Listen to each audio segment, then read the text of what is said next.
Chào các bạn, hôm nay mình sẽ hướng dẫn các bạn sử dụng máy CNC Dongdo phiên bản 2019 để cắt IC điện thoại một cách nhanh chóng, đơn giản. Cách tạo một file cắt IC tùy ý và cách đo độ dày của IC cần cắt. Để cắt IC, các bạn thao tác như sau.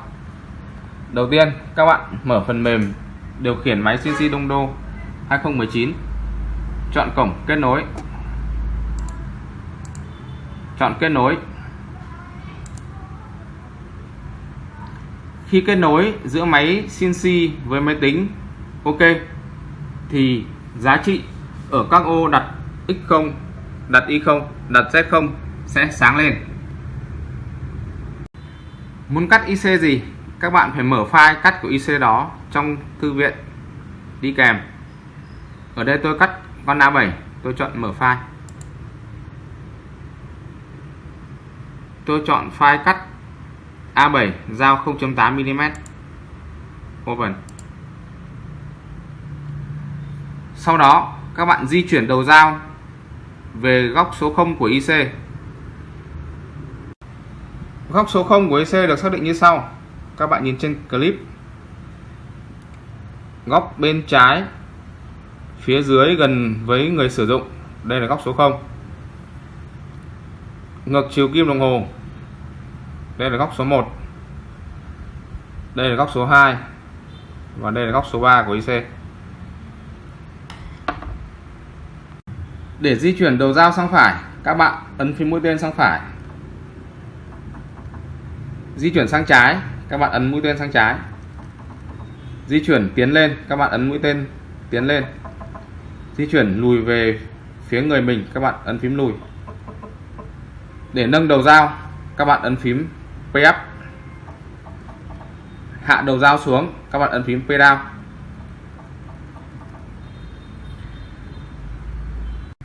Chương trình điều khiển máy CNC được thiết kế với nhiều phím tắt rất thuận lợi cho người sử dụng.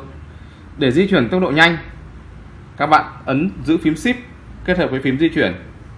Giữ phím Shift kết hợp với di chuyển. Di chuyển lên. Di chuyển tốc độ vừa phải, các bạn giữ phím Control kết hợp với phím di chuyển.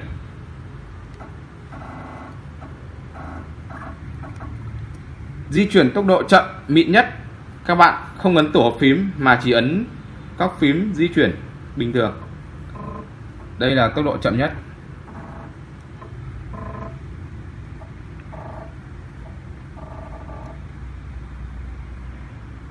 Các bạn nhìn trên clip, tôi sẽ di chuyển với tốc độ nhanh bằng cách giữ phím Shift, ấn phím mũi tên sang trái, sang phải, hạ dao xuống, nâng dao lên, tiến, lùi.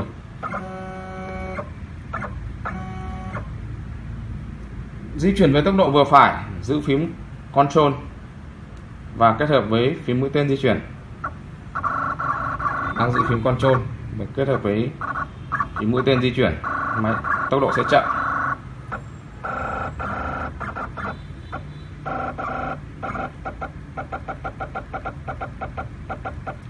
Di chuyển với tốc độ mịn nhất dùng để khi hạ dao chạm vào IC thì không ấn tổ hợp phím mà chỉ ấn các phím bình thường.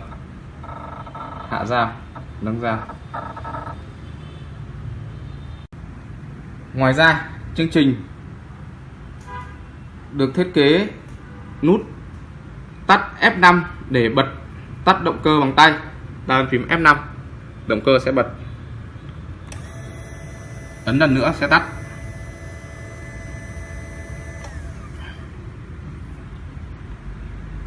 Ấn phím F5, bật động cơ. Ấn lần nữa tắt.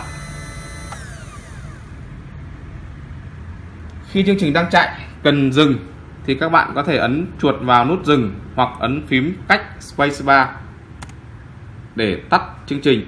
Lúc này đầu dao sẽ nâng lên và đưa về góc X0, Y0 mà ta đã chọn. Trên clip tôi đang thực hiện thao tác đưa đầu dao về góc số 0 của IC từ xa đến gần, tốc độ nhanh, ấn phím Shift kết hợp với phím di chuyển. Hạ dao thì ta ấn nhấp bàn phím, không ấn liên tục. Đến khu vực làm việc của IC thì ta giữ phím Ctrl và kết hợp với phím mũi tên để di chuyển cho chính xác và mịn, tránh va chạm dao vào IC.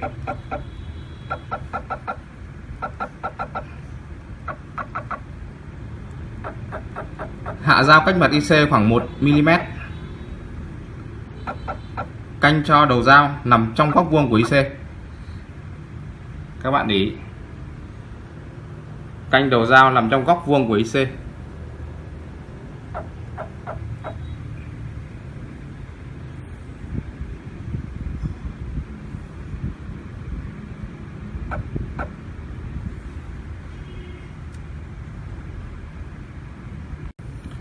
Tức là các bạn nhìn thẳng góc thì mép của IC thẳng với mép ngoài của dao theo hai chiều.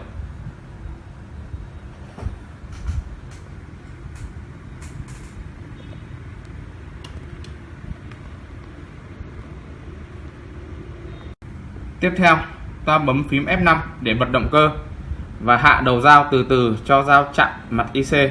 Bấm phím F5. Bấm phím Pay Down để cho đầu dao chạm mặt IC và nghe tiếng kêu xoẹt nhẹ thì dừng lại. Các bạn chú ý, lúc này đầu dao đã chạm mặt IC thì trên phần mềm ta bấm liền vào ba nút đặt X0, đặt Y0, đặt Z0 để khai báo tọa độ gốc không của IC. Tiếp tục, ta bấm vào nút VZ1. Lúc này đầu dao sẽ nâng lên, di chuyển về góc số 1 của IC. Các bạn nhìn.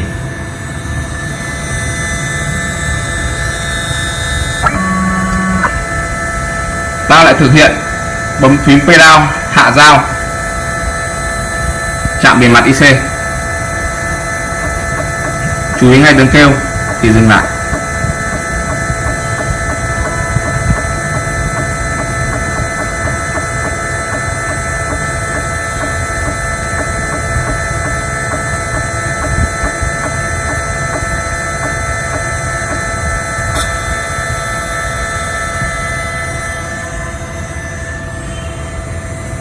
Khi đầu dao đã chạm mặt IC ở góc số 1, ta bấm nút đặt Z1. Tiếp tục, ta bấm nút VZ2.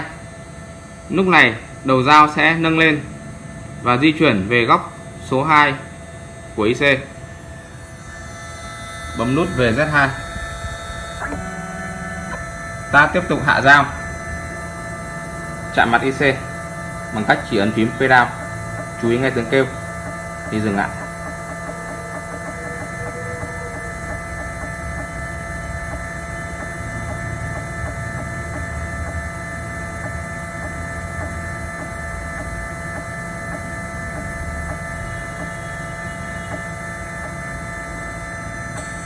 Nghe tiếng kêu dừng lại.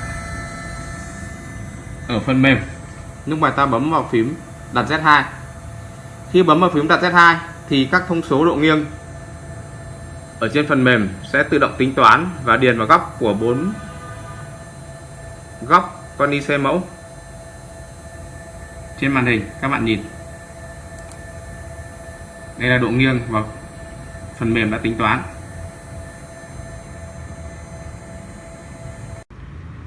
Để chạy thử xem đường dao ta ngắm đã chính xác chưa, ta bấm nút chạy. Các bạn chú ý, lúc này độ sâu cắt bằng 0. Đầu dao sẽ chạy khỏa trên mặt của IC. Ta để ý cho đầu dao chạy một vòng xung quanh IC rồi bấm nút dừng hoặc bấm phím cách ở trên bàn phím. Đây, các bạn xem trên clip, tôi bấm nút chạy, đầu dao sẽ chạy như sau.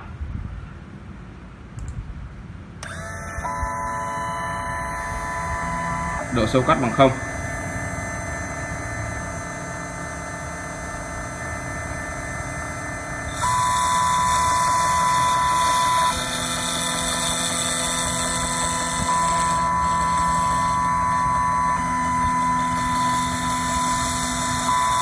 bấm phím cách để dừng và quan sát.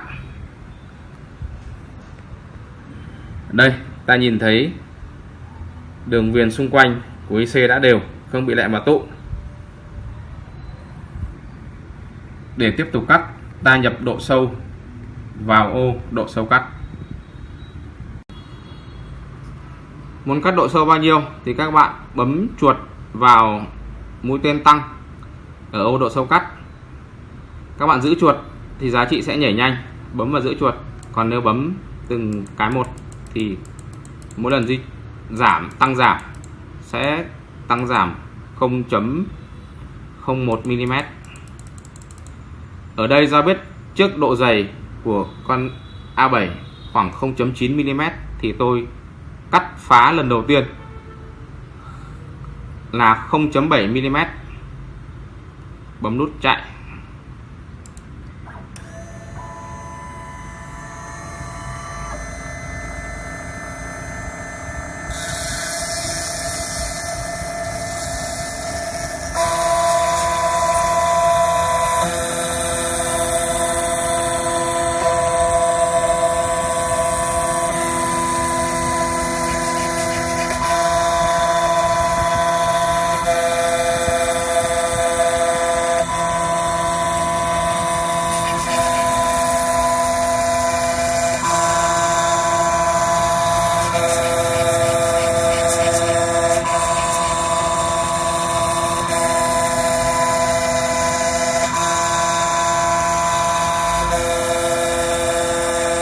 Sau khi cắt quen với độ dày thì các bạn có thể tăng độ dày cắt lần đầu tiên lên để cắt cho nó nhanh.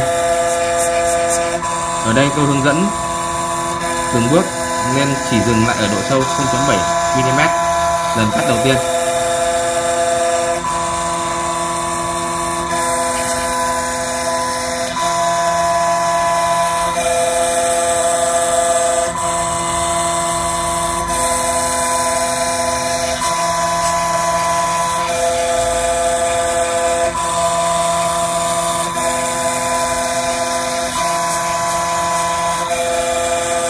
Máy chạy êm cho vết cắt thẳng và mịn.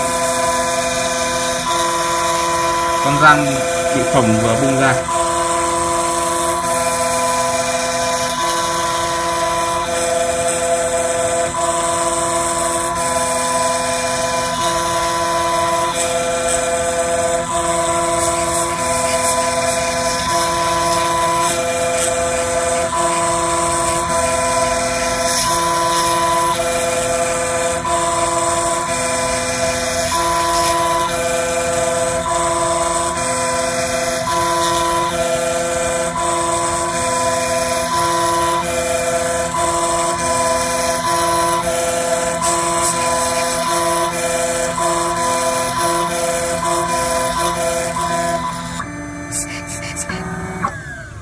Các bạn quan sát vết cắt phá lần đầu tiên với độ sâu 0.7 mm. Quan sát bề mặt men, ta thấy chưa lộ rõ chân. Tiếp tục ta tăng sâu độ sâu cắt. An toàn. Mỗi lần thêm 0.05 mm nữa. Ta cắt 0.75. Nhập độ sâu, bấm nút chạy.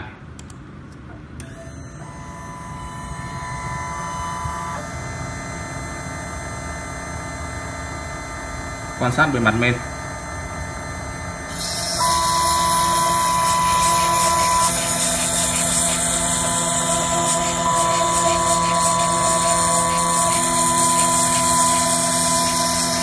Đợi ra chạy 2 vòng, ta thấy chưa lộ chân IC. Muốn cắt nhanh, ta bấm nút dừng. Tiếp tục tăng độ sâu. Các bạn chú ý, đây là hướng dẫn cắt an toàn. Mỗi lần chưa thấy chân thiếc, ta tăng mỗi bước cắt thêm 0.05 mm. Hiện đang 0.75, ta tăng lên là 0.8. Bấm nút chạy. Quan sát bề mặt men.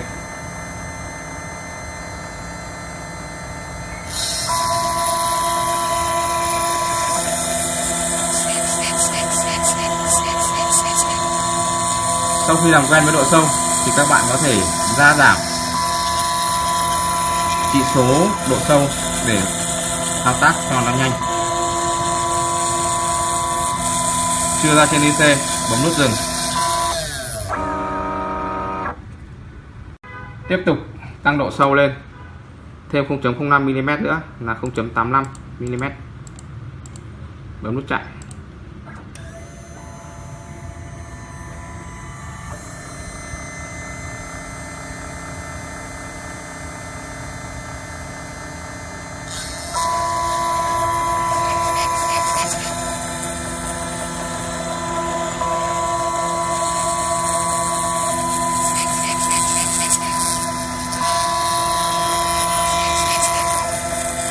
Vẫn chưa ra chân tiếp, ta bấm nút dừng và tăng độ sâu.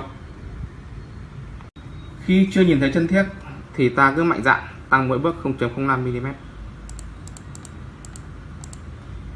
Chạy.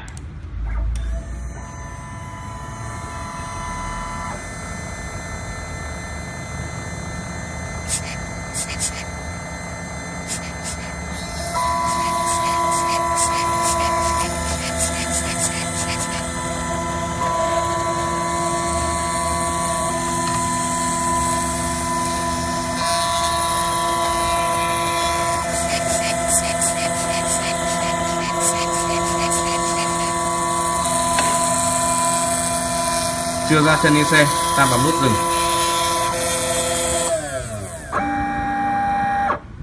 Tiếp tục tăng độ sâu. Ta tiếp tục tăng độ sâu 0.05 mm nữa là 0.95 mm. Bấm nút chạy.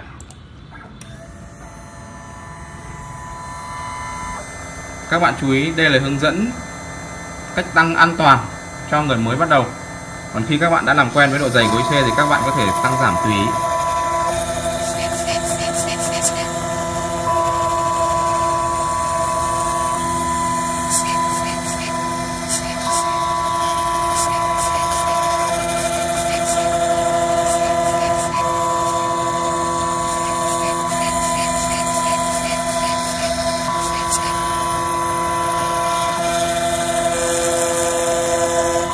Lúc này chân IC đã lộ rõ.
Các bạn quan sát bề mặt main. Lúc này ta nhìn thấy ở góc số 3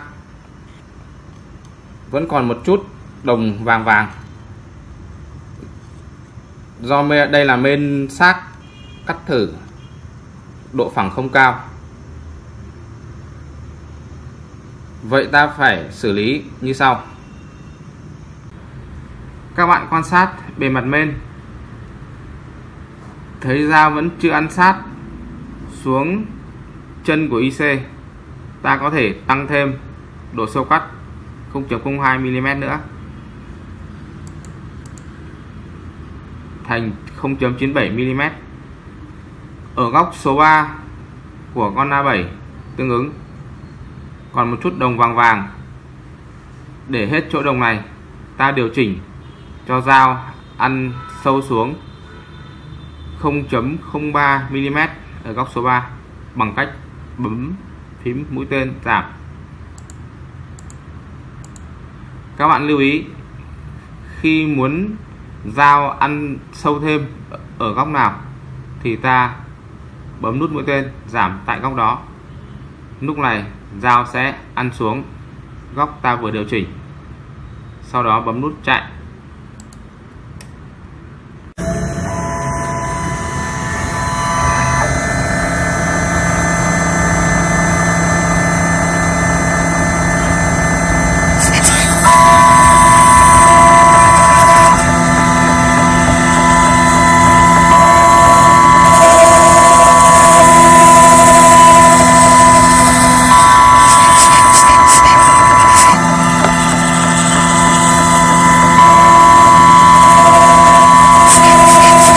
Các bạn để ý cách tôi tăng độ ăn thêm khi cắt IC sát bề mặt. Nếu chưa nhìn thấy chân thì các bạn mỗi lần tăng thêm 0.05 mm. Còn nếu nhìn thấy chân nửa mờ nửa rõ hoặc để dọn keo thì các bạn tăng mỗi lần thêm 0.02 hoặc 0.03 mm nữa, là độ tăng rất an toàn, không sợ bị trúng lên.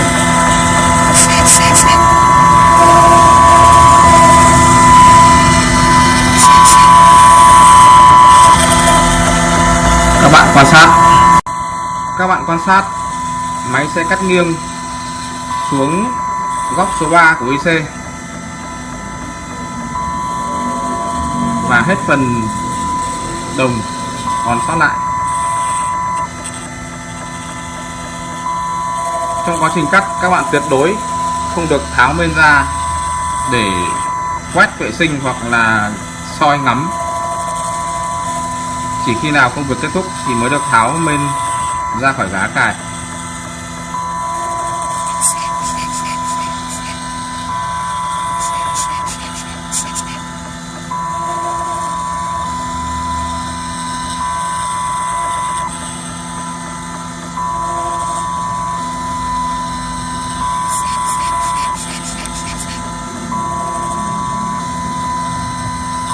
Phiên bản 2019 với phần mềm tạo được mặt phẳng cắt của IC gần như là tuyệt đối 99,99%,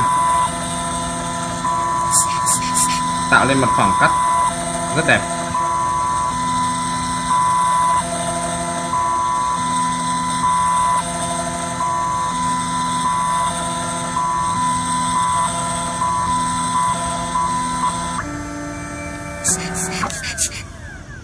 Kết thúc công việc.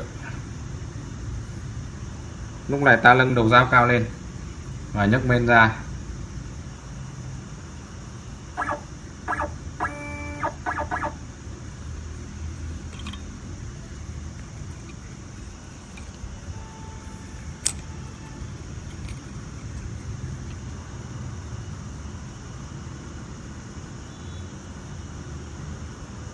Đây các bạn nhìn vết cắt.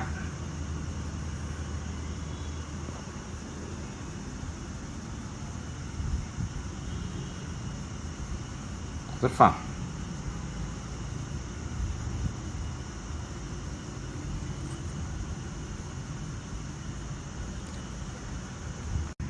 Tiếp theo, tôi sẽ hướng dẫn các bạn tạo file cắt IC tùy ý. Để tạo file cắt, đầu tiên các bạn cũng mở phần mềm điều khiển máy CNC, chọn cổng, kết nối.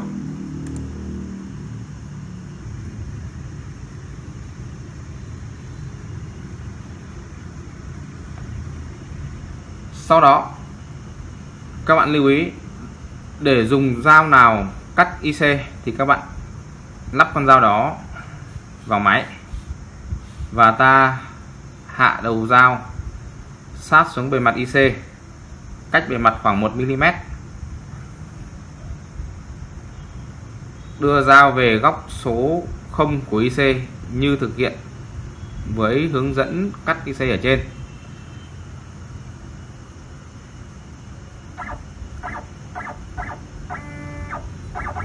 Hạ đầu dao xuống cách mặt IC 1 mm. Các bạn canh dao vào góc số 0 của IC, mép dao thẳng với mép của IC.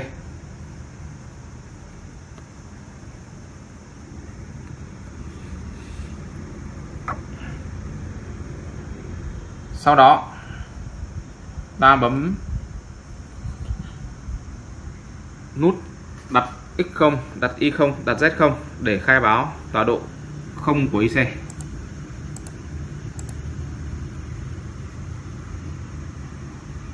Tiếp tục di chuyển đầu dao lên góc số 2 đối diện.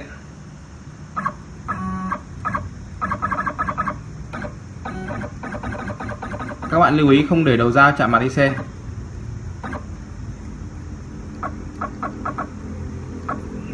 Các bạn cũng canh cho đầu dao nằm lọt trong góc số 2 của IC. Tùy theo các bạn muốn cắt IC to nhỏ thì các bạn điều chỉnh đầu dao cho phù hợp.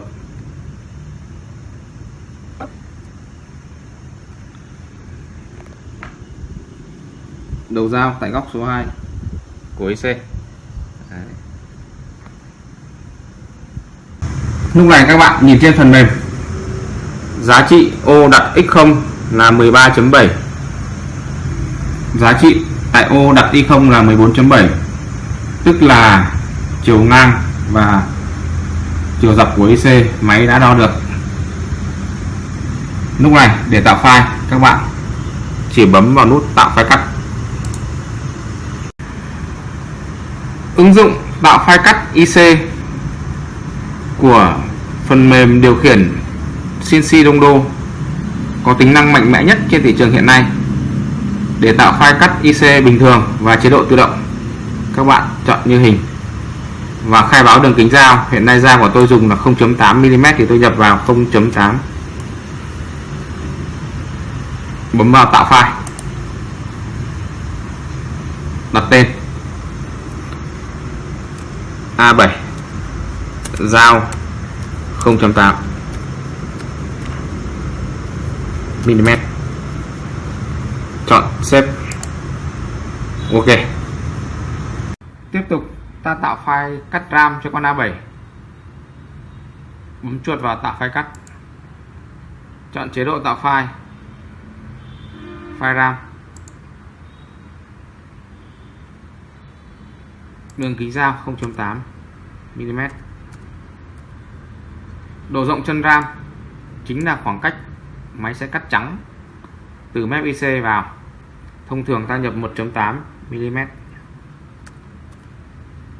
Nếu các bạn muốn cắt sát vào phần kính ở giữa thì các bạn có thể nhập 2.2. Ở các file cung cấp sẵn trong thư viện, chúng tôi để 1.8 mm. Bấm tạo file,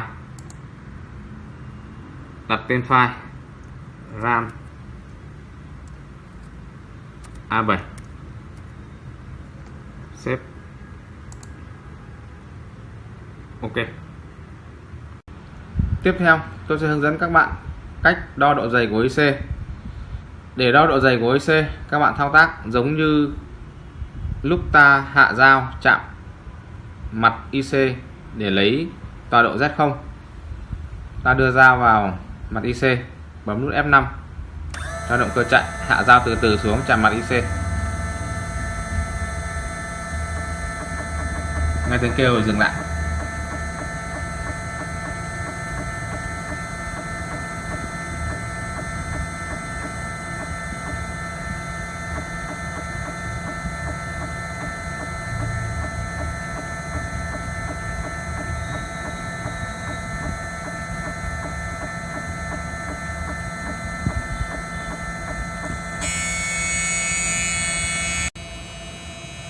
Lúc này ở phần mềm ta bấm liền 3 nút đặt X0, đặt Y0, đặt Z0.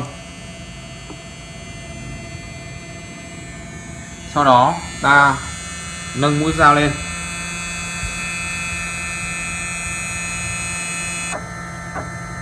đưa đầu dao ra chỗ phần mát của main.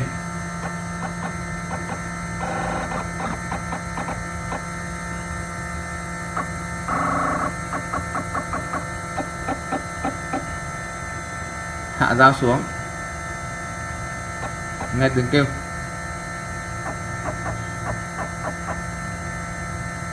Các bạn chú ý.